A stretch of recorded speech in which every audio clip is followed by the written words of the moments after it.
देश के सबसे बड़े अस्पताल एम्स नई दिल्ली के डॉक्टरों ने 209 किलोग्राम वजन वाले सुपर सुपर ओबेसिटी से पीड़ित मरीज का सफल बैरिएट्रिक ऑपरेशन कर एक नई मिसाल कायम की है। मरीज को सांस लेने में इतनी गंभीर परेशानी थी कि वह ट्रैकोस्टमी और 24 घंटे सीपीएपी मशीन के सहारे ही जीवित था। डॉक्टरों के अनुसार मरीज को पहले दूसरे अस्पताल से रेफर किया गया था, जहां उसकी स्थिति बेहद गंभीर थी। एम्स की मल्टी डिस्पेंसरी टीम ने करीब 32 दिनों तक मरीज को संक्रमण से मुक्त कराने, फेफड़ों की स्थिति सुधारने और वजन 209 किलोग्राम से घटाकर 178 किलोग्राम करने के बाद सर्जरी की। ऑपरेशन के बाद मरीज का वजन घटकर 160 किलोग्राम हो गया है। डॉक्टरों का अनुमान है कि एक वर्ष में उसका वजन 65 से 75 किलोग्राम तक पहुंच सकता है।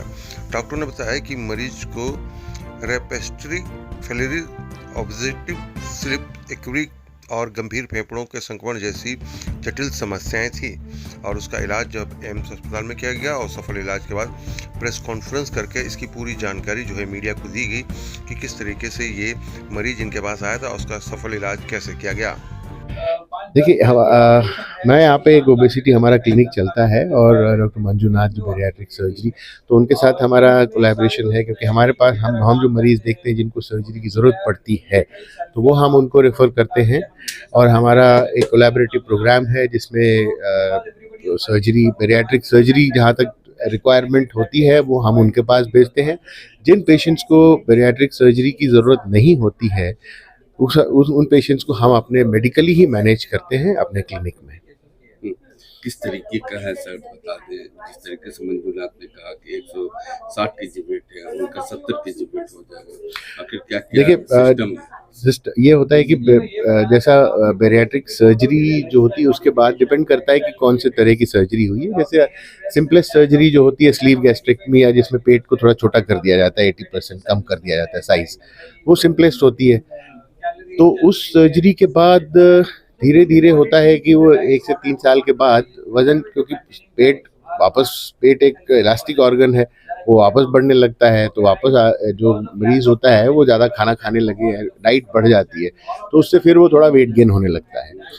मगर ये जो सर्जरी बाईपास सर्जरी होती है उसमें क्योंकि खाली पेट को ही नहीं छोटा किया जाता है और आंत के एक हिस्से को 1.5 से 2 मीटर लगभग हिस्से को भी बाईपास कर दिया जाता है, जहाँ पे सबसे ज़्यादा एब्जॉर्प्शन होता है खाने का, न्यूट्रिएंट्स का, तो उसको बाईपास कर दिया जाता है। तो उससे क्या होता है कि वेट लॉस जो है वो जल्दी होता है और ज़्यादा होता है। जो स्लीव गैस्ट्रेक्टमी से अगर वेट लॉस होता है लगभग 15% या 20% के आसपास होता है, मगर ये जो बाईपास सर्जरी है इससे जो वेट होता है वो 50% से ऊपर होता है। एक्सेस वेट में कह रहा हूँ, जो होता है वो उससे ज़्यादा होता है, 50-60% से ऊपर भी हो सकता है। तो ये जो सर्जरी है ये उन लोगों में की जाती है जो बहुत ज़्यादा ओबीज होते हैं, सुपर ओबीज जैसे कहते हैं। जितना ज़्यादा बीएमआई होता है उसमें स्लीव गैस्ट्रेक्टमी खाली उतनी कारगर नहीं हो सकती वेट टारगेट अचीव करने में। बाईपास सर्जरी होती है वो उस तरह का टारगेट अचीव करने में ज़्यादा सक्षम होती है। हाँ, ये थोड़ा स्लीव से कॉम्प्लिकेटेड होती है, मगर एक्सपर्ट हाथों में ये बिल्कुल सेफ है। क्या चैलेंजेस फेस करने पड़े इस सर्जरी के दौरान, कौन सी टीम इसमें शामिल है? सबसे बड़ी चैलेंज इस तरह के पेशेंट में ये था कि जैसे पेशेंट हमारे पास आया था जब उसको ब्रीदिंग प्रॉब्लम, सांस नहीं लिया जा रहा था, तो उनको ट्रेकोस्टमी करनी पड़ी थी। ट्रेकोस्टमी करने के बाद जब वो आईसीयू में थे तो उनको इन्फेक्शन हुए थे, तो इन्फेक्शंस ट्रीट किए, क्योंकि वो इन्फेक्शन जनरली हॉस्पिटल में वेंटिलेटेड पेशेंट्स को जो होते हैं वो रेजिस्टेंट इन्फेक्शंस होते हैं। आम इन्फेक्शन जो कम्युनिटी में होते हैं उस तरह से सिंपल नहीं होते हैं। तो रेजिस्टेंट इन्फेक्शंस को ट्रीट करने के लिए हायर एंटीबायोटिक्स जो होती हैं वो शुरू की गई, लंबे समय तक दी गई, ताकि इन्फेक्शन को ढंग से कंट्रोल किया जाए। सबसे पहले तो वो प्रॉब्लम थी। दूसरी ये था कि डाइट, इनको उसके पहले वेरी लो कैलोरी डाइट। अब जो डाइट होती है, हम जैसे नॉर्मली मरीज हमारे पास आते हैं क्लिनिक में, तो हम कहते हैं कि दिन के 500 से 600 कैलोरी जितना आप ले रहे हैं उससे कम कर दीजिए, ताकि हमारा टारगेट हो आधा से 1 किलो हफ्ते में कम हो। मगर वेरी लो कैलोरी डाइट होती है 800 कैलोरी से कम, मे बी 600-500 कैलोरी, 600 कैलोरी दिन की, ताकि वो इतनी होती है वेरी लो कैलोरी, मतलब वो बेसिक फंक्शंस को बॉडी के सस्टेन करे।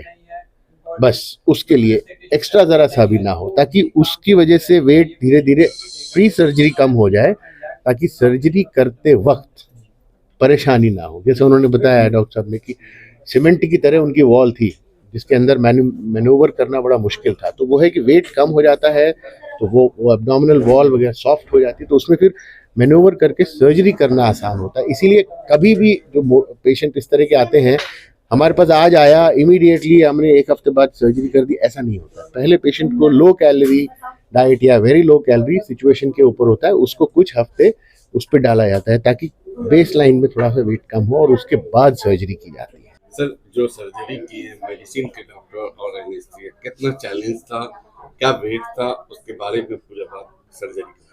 ये 32 ईयर यंग मेल जेंटलमैन है पेशेंट। जब वो हमारे पास आए थे 209 किलो के थे। ये जो 209 किलोज की बात कर रहे हैं, ये कोई बहुत बड़ा वेट हम ऐसा नहीं बताना चाहते हैं, लेकिन अपने आप में इसके साथ जो कोमॉर्बिडिटीज लेके आया था पेशेंट, जो ब्रीदिंग डिफिकल्टी था, वो अपने आप पे सांस ले नहीं पा रहा था, उसको हाई प्रेशर पे सांस देने की ज़रूरत पड़ती थी, उसको हम बोलते हैं सीपैप। तो जब ये आए थे तो हमें सीपैप मतलब एनेस्थेसिया एंडोट्रेकियल ट्यूब बताते, वो डाल के उसको सांस देने की बहुत सब कोशिश चल रही थी, लेकिन उसके मेंटेन नहीं कर पा रहे थे। और उसके कारण से ट्रेकियोस्टोमी जो डायरेक्ट कनेक्शन देते हैं ट्रेकिया के लिए इधर से, तो वो करना पड़ा था। और उसके बाद हम जब उसके लिए लेके गए थे, हमें एक और भी बड़ी चुनौती ये आई थी कि उनकी जो अब्डामन की जो साइज़ थी, पेट का जो साइज़ था 198 सेंटीमीटर था, जो ऑपरेशन टेबल पे नहीं आ रहा था।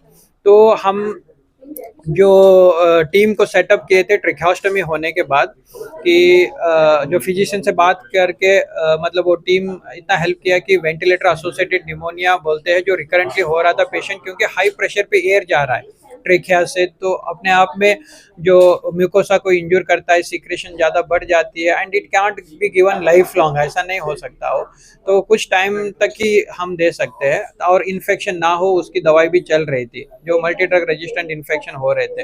तो और VLCD डाइट बताते हैं, जिससे क्या हुआ कि जो 198 सेंटीमीटर था जो अब्डामन का वॉल, 178 सेंटीमीटर तक हम लेके आ गए। ताकि मैं ये इतना बताना चाहता हूँ कि एक्सट्रीमली डिफिकल्ट जो सर्जिकल केस था, उसको ऑपरेबल केस बना के सर्जरी करना, इससे क्या होता है कि इसके आउटकम्स एक्सेलेंट रहते हैं। तो at the end of 32 days after the VLCD diet and tracheostomy CPAP therapy के बाद हमने इनको सर्जरी लिए थे पिछले महीने 24 तारीख को, और अभी 14 दिन हुए हैं। Patient is of any support, CPAP की जरूरत नहीं पड़ रही है, अपने आप सांस ले रहे, हैप्पी वॉकिंग, टॉकिंग, मूविंग है, अपनी क्वालिटी ऑफ लाइफ वापस आ गई है।